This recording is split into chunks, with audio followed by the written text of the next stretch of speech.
I play Jake Morrison, and he's a young fighter pilot. And his parents died in the first invasion and were killed by the aliens. And he's got a bit of a chip on his shoulder. You know, he's kind of looking for some revenge. And he's an impulsive young guy. He's a good guy, but I think you know, he doesn't quite think things through sometimes. He's now working on the moon, piloting a space tug, which is basically, you know, a truck or a forklift on the moon. He's kind of, you know, a lot slower than, you know, than the jets he's used to flying. Yeah, he basically moves parts around on the moon, and yeah, it's not quite the most exciting job for Jake. He can be a little outspoken, you know. He's always been kind of the underdog, you know. He was an orphan. He was orphaned, you know. And yeah, I think he becomes jealous of other people's positions, Dylan in particular. You know, him being kind of the golden child and always kind of feeling like he was given everything, and you know, Jake really had to fight for the things that, you know, he's earned. ESD is Earth Space Defense, I believe, and it was made from the last attack, and it combines alien technology with human technology, and it's all about basically preparing for another attack or another invasion. It's pretty incredible. Yeah, I mean, it's huge, and apparently it weighs around 40 tons, I think, which is pretty impressive for a set piece. Yeah, I was pretty blown away when I came on set the first time and saw it, and you know, it's a lot of fun to shoot in, and you know, when you're inside it, it feels like you're in a spaceship. There's so much detail within everything that it's, you know, it's a lot of fun as an actor.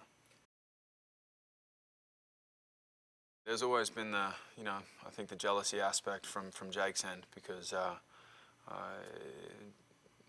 Dylan and Patricia have, you know, have kind of grown up together, and I think share a deeper sort of part of their relationship that I suppose Jake doesn't have. That I think he's always been slightly threatened by that, which is why, you know, there's a little tension between Dylan and Jake.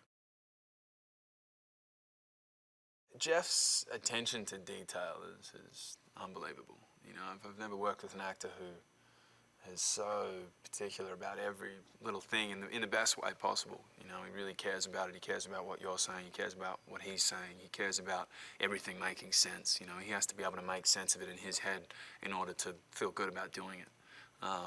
You know, and it's a really inspirational, you know, quality to have, and for a young actor to look up to.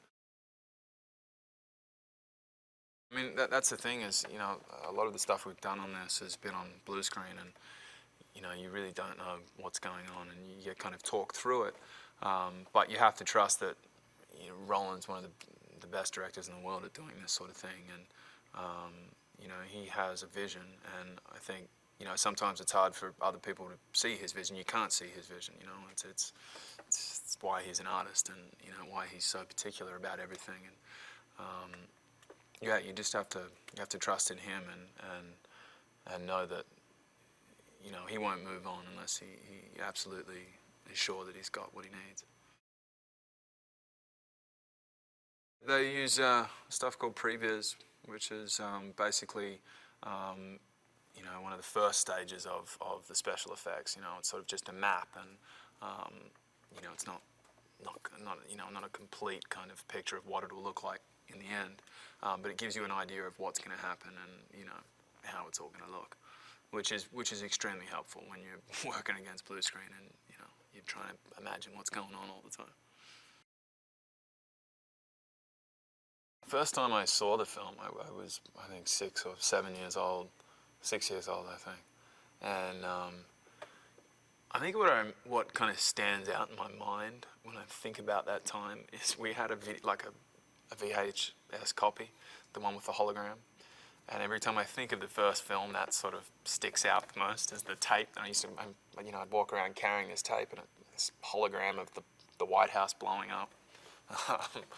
I think that particular image, I mean, for most people probably is quite iconic in my mind. I think the first one definitely gives it a little bit more lead up to it all, and I guess place and how everything happened. But it's it's a standalone film. I think it's a completely different story. Well, not completely. It's another invasion of aliens. They do come back, but we have a lot of new characters and different relationships and storylines. And,